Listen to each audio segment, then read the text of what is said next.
মোবাইলে আপনি কিভাবে এরকম পেন ড্রাইভ ব্যবহার করবেন সেটাই দেখাবো আজকের ভিডিওর মাধ্যমে। আমার হাতে আছে একটা পেন ড্রাইভ, একটা ওটিজি কেবল এবং একটা মোবাইল ফোন। এই তিনটা জিনিস লাগবে। আপনি যদি ফোনে এরকম পেন ড্রাইভ ব্যবহার করতে চান তাহলে আপনাকে এরকম একটা ওটিজি কেবলের প্রয়োজন হবে।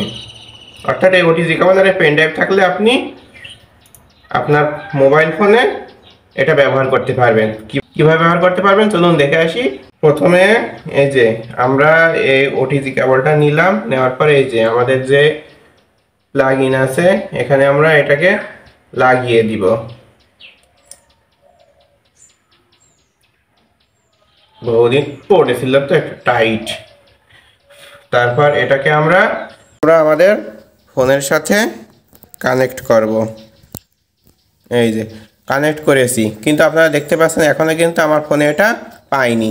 এটা পাওয়ার জন্য আমরা চলে যাব আমাদের ফোনের সেটিংসে আসার পর একটু নিচের দিকে যাওয়ার পর এই যে অ্যাডিশনাল সেটিং, এই অ্যাডিশনাল সেটিংয়ে আসবো। আসার পর একটু নিচে আসলে এই যে দেখতে পাচ্ছেন ওটিজি কানেকশান, এখান থেকে কিন্তু আমরা এই ওটিজি কানেকশানটা অন করে দিব।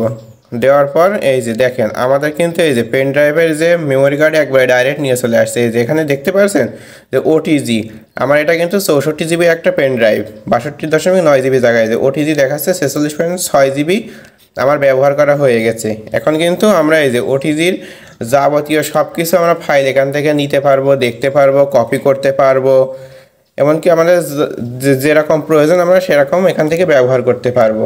এই যে আমাদের দেখাচ্ছে এই যে আমরা ফাইল ম্যানেজারে আসলাম, এই যে মাই ফাইল, সেখানে আসার পর এই যে আমাদের ডিভাইস স্টোরেজ, এসডি কার্ড এবং একটু সাইডে আসলে এই যে দেখছেন ওটিজি, অর্থাৎ আমাদের স্টোরেজ কিন্তু 3টা হয়ে গেছে। তার মানে আমাদের ফোনের ডিভাইস স্টোরেজ, ফোনের মেইন যে স্টোরেজ থাকে সেটা, এসডি কার্ড আমরা যে মাইক্রো এসডি কার্ড লাগিয়েছি ফোনে সেটা, এবং আমরা এই যে বর্তমানে এই যে এখন এই যে পেন ড্রাইভটা লাগালাম এইচপির একটা পেন ড্রাইভ, এই যে সেটা কিন্তু এখানে দেখাচ্ছে। এভাবে কিন্তু আমরা মোবাইল ফোনে পেন ড্রাইভ ব্যবহার করতে পারি।